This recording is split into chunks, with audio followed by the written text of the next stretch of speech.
te adorar. Foi que eu nasci, quero viver para te servir. Usa minha vida como instrumento de louvor para te honrar e demonstrar o meu amor por ti.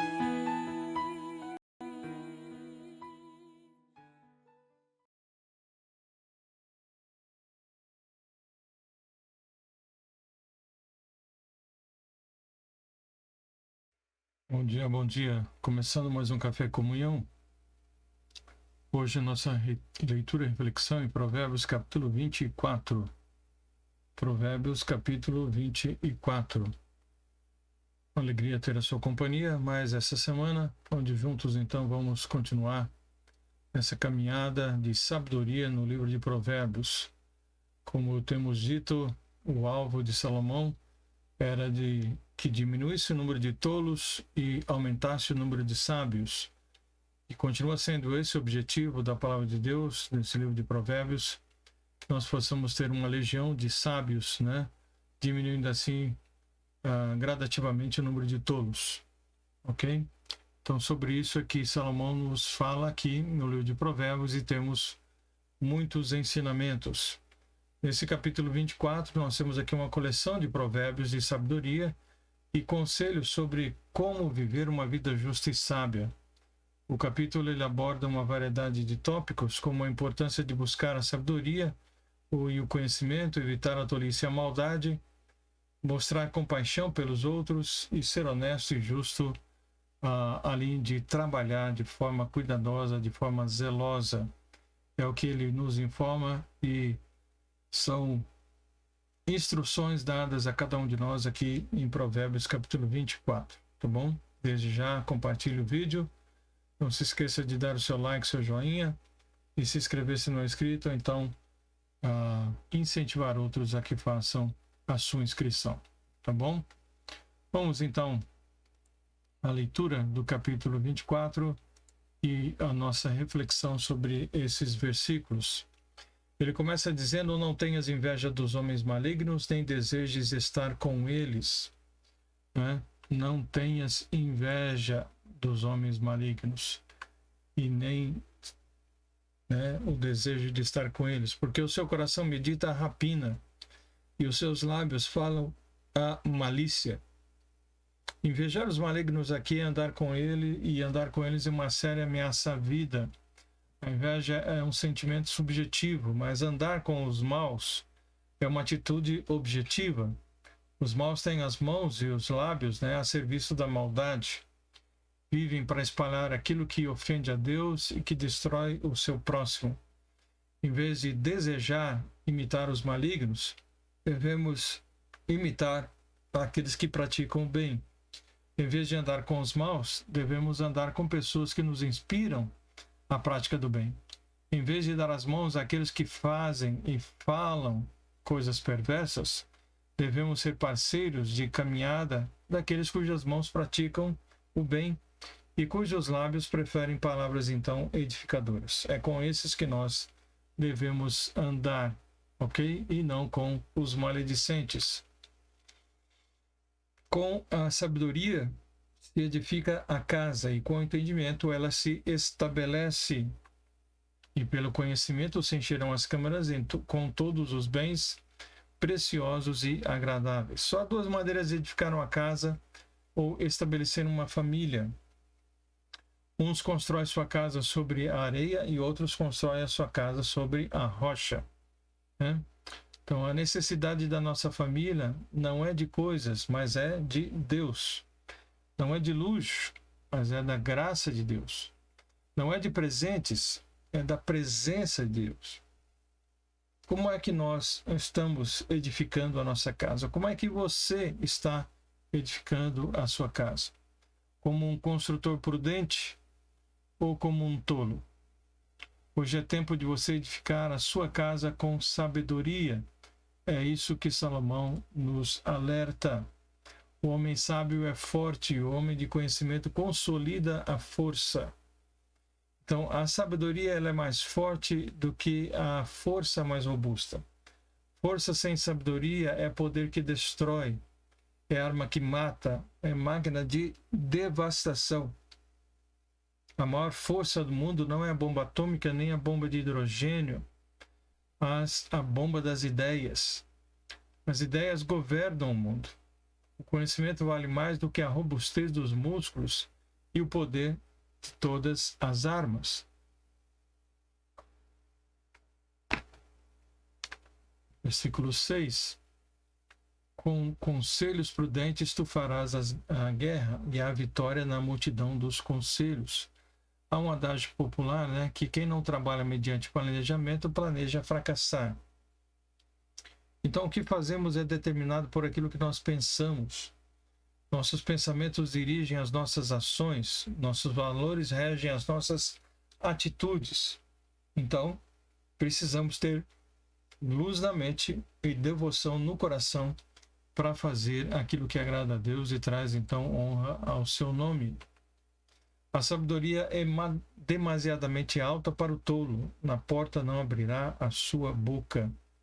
O insensato faz propaganda de si mesmo, né? Mesmo escorado no bordão frágil da tolice, da estupidez, tá? Da estultícia em algumas traduções.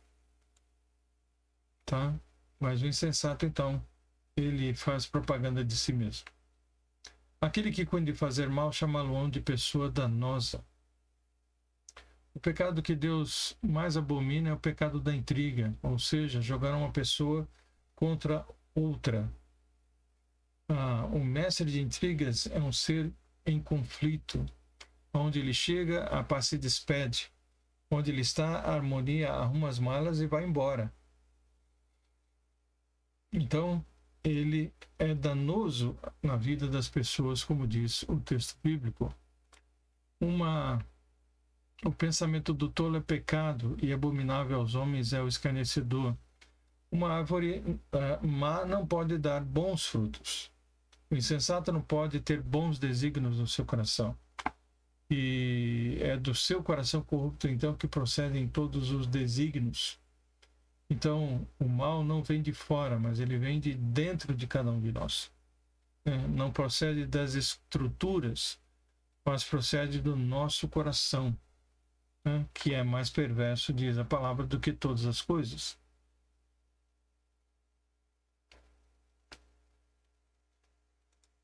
Versículo 10. Se te mostrares fraco no dia da angústia, é que a tua força é pequena. Né? Então a angústia, ela atinge a todos, pobres e ricos, doutores e analfabetos, jovens e velhos. Aqueles que no dia da angústia perdem as forças, a fé e a esperança revelam uma grande fraqueza. Mesmo que a nossa estrutura ela seja pó, né, e não consigamos ficar de pé, escorados no bordão da autoconfiança, nós podemos olhar para cima, para Deus, e saber que dele vem o nosso socorro. Vimos isso no Salmo 121, eleva os meus olhos para os montes, de onde me vem o socorro. A resposta é: o socorro vem do Senhor que fez os céus e a terra. Então, se te mostras fraco, é porque a tua força, então, ela é pequena.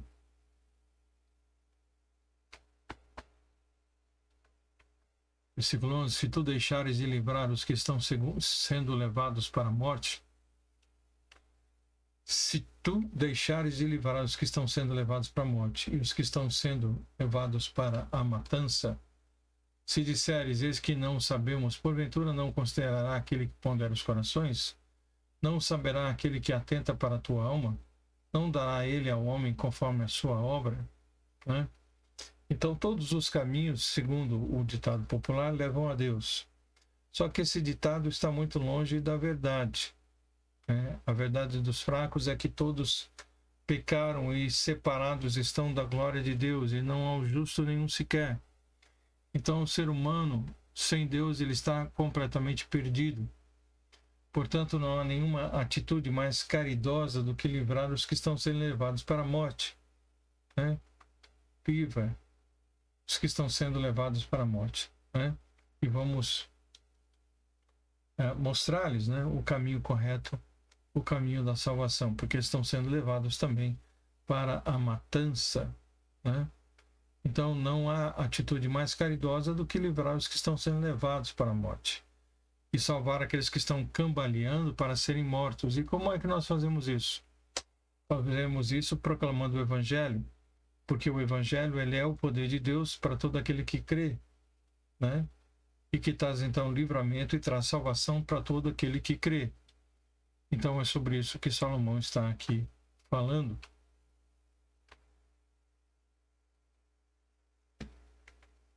Se disseres, eis que não sabemos, porventura não considerará aquele que pondera os corações?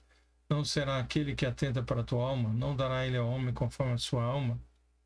Então nada pode ficar escondido aos olhos de Deus. Nada fica oculto diante daquele que é onisciente, daquele que é onipresente, daquele que é onipotente. A mentira, ela tem pernas curtas, ela não pode ir muito longe sem que seja descoberta. Então a mentira contada às ocultas hoje será um escândalo público amanhã. Deus não deixa impune o mentiroso. E é sobre isso que ele fala aqui no texto.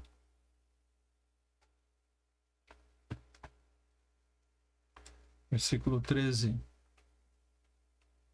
Como mel, meu filho, come mel, meu filho, porque é bom.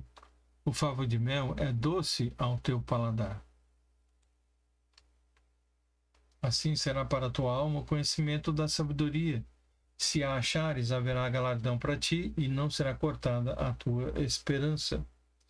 Então ele diz que a sabedoria ela é saborosa, doce como o mel, diz que ela é saudável, tem ricos nutrientes, produz bons frutos, né?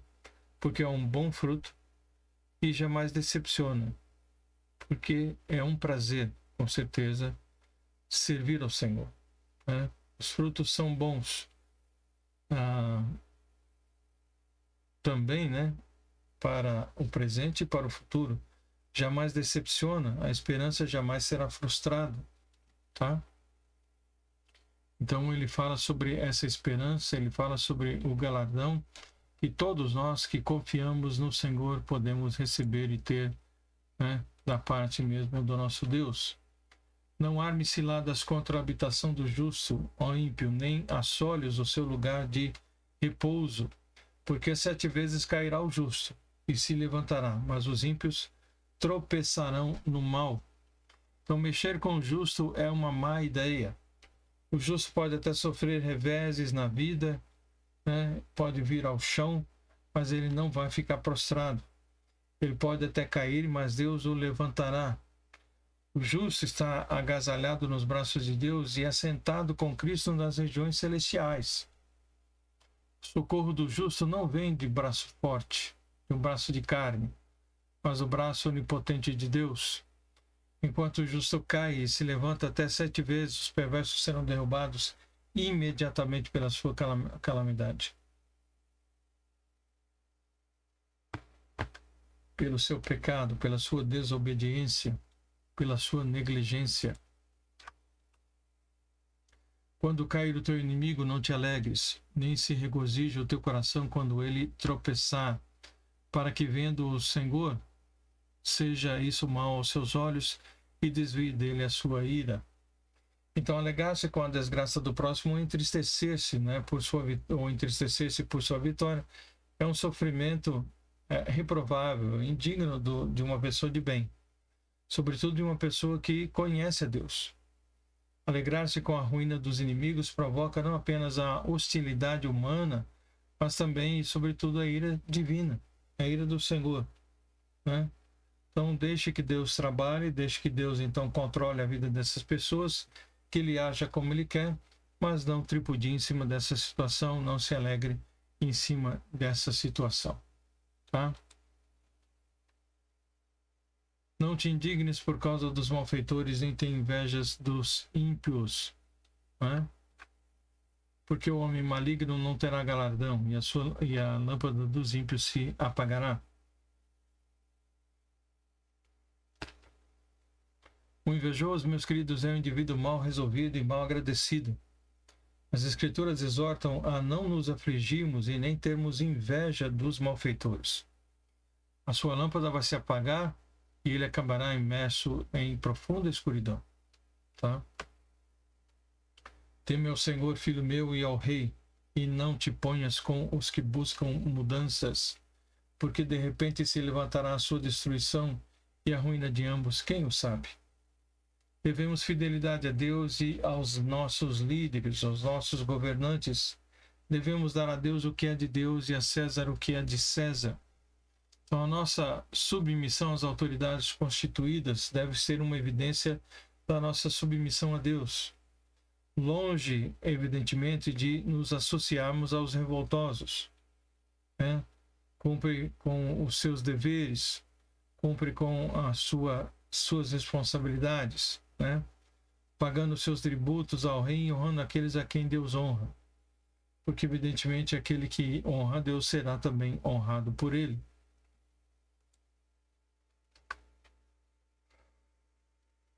Também esses são provérbios dos sábios. Ter respeito a pessoas no julgamento não é bom.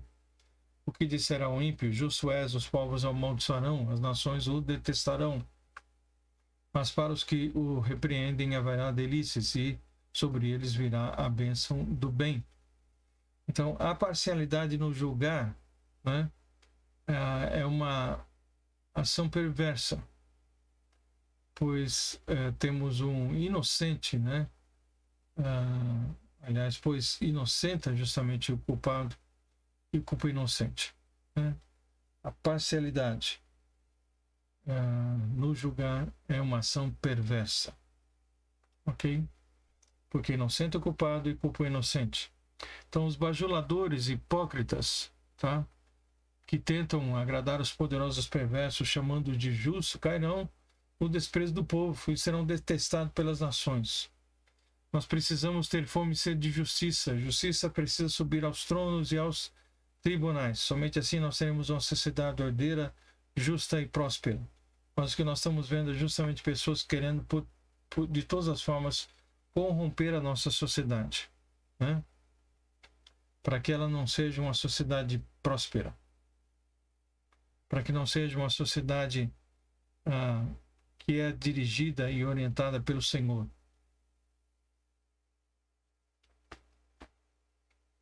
Então, a bênção, né, não poderá vir sobre uma sociedade que desagrada a Deus e que se distancia dele. Ok?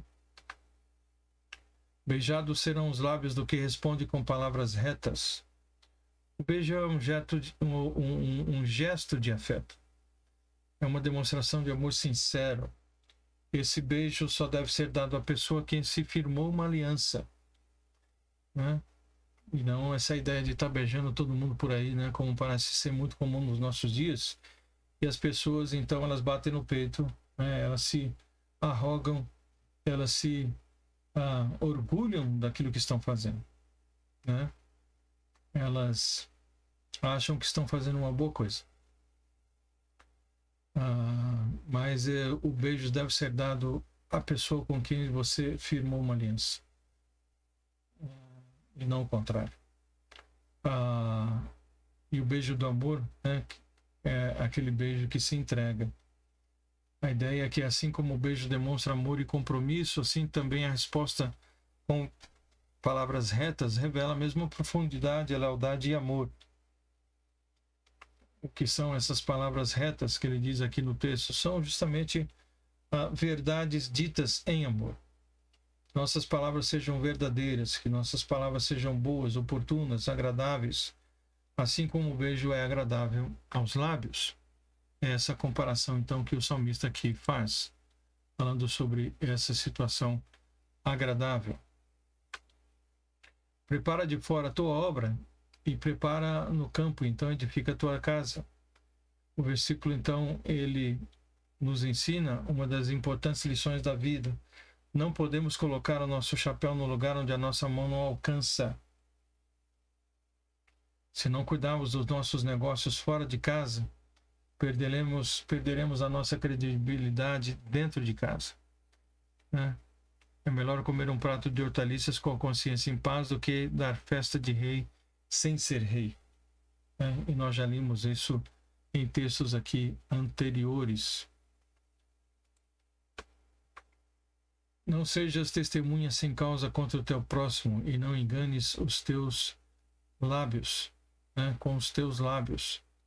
Não enganes com os teus lábios. Nossos relacionamentos devem ser pautados pela verdade, regidos pela justiça. Nossas palavras e nossas ações devem visar a glória de Deus, devem visar o amor ao próximo, devem visar a promoção do bem. Não lucramos às custas dos outros, não podemos agir assim em hipótese alguma. Verso 29.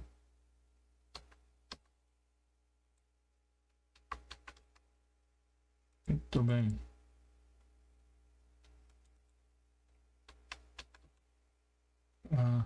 Foi para frente, não estava querendo ir para frente aqui. Verso 29. Não digas como ele me faz a mim, assim o farei eu a ele. Pagarei a cada um segundo a sua obra. Há 4 atitudes que as pessoas adotam em seus relacionamentos interpessoais. Pagar o bem com o mal. Isso é crueldade. Pagar o bem com o bem. Isso é uma troca de favores. Pagar o mal com o mal. Isso é vingança. Pagar o mal com o bem. Isso é graça, favor imerecido. Então, o texto retrata a vingança, mas a vingança pertence só a Deus. Ele fará isso. A vingança não apenas nos coloca contra o próximo, a quem nós devemos amar, mas também nos coloca contra Deus, a quem nós devemos honrar e obedecer. Então, deixe isso nas mãos do Senhor. A vingança será dele, tá? E não nossa em momento algum, em hipótese alguma. Ok?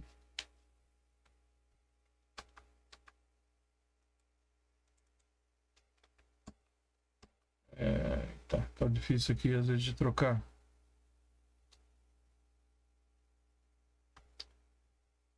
Versículo 30. Passei pelo campo do preguiçoso e junto à vinha do homem falto de entendimento.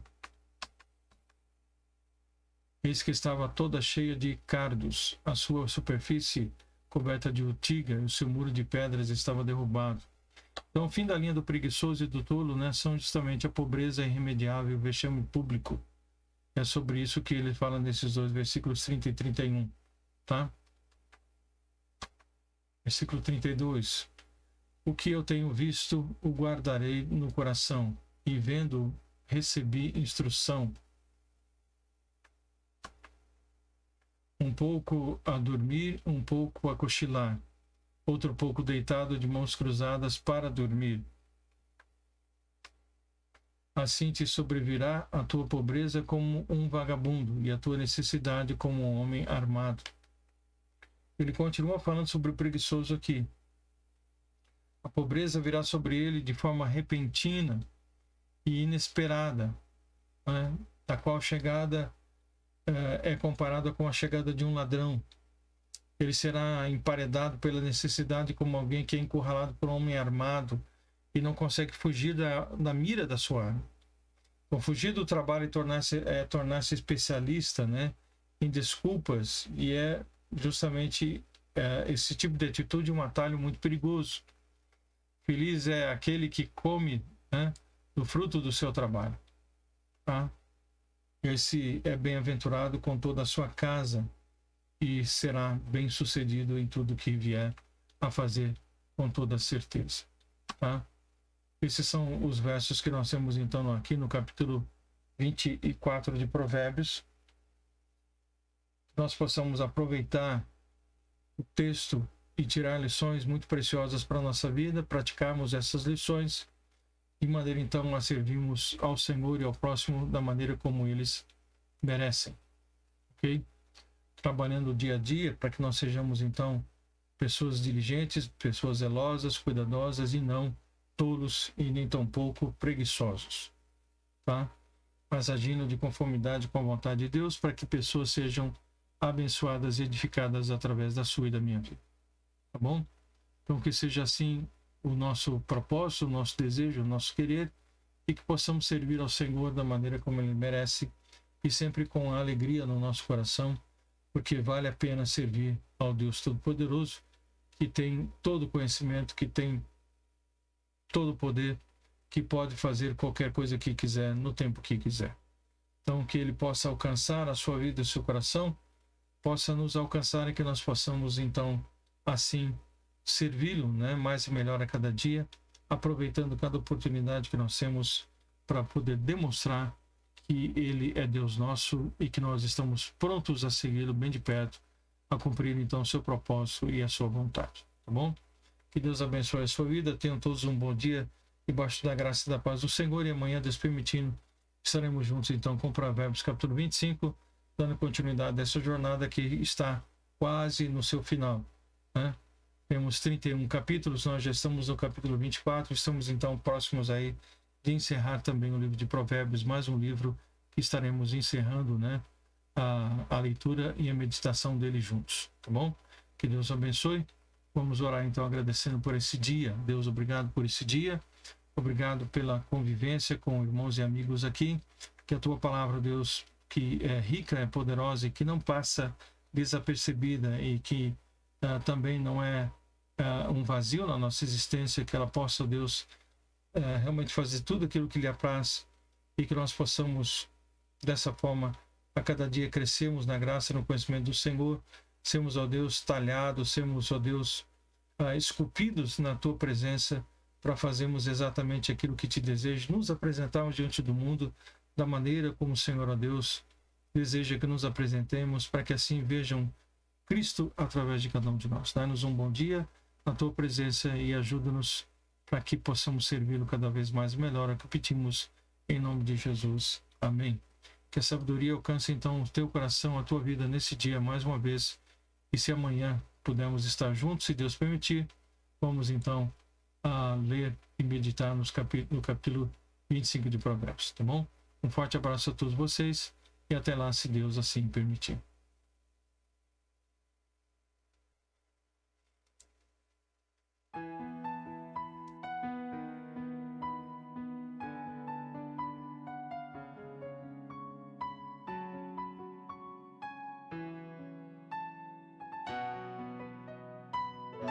Pra te adorar,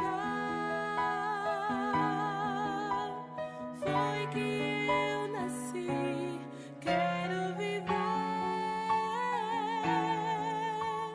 para te servir. Usa minha vida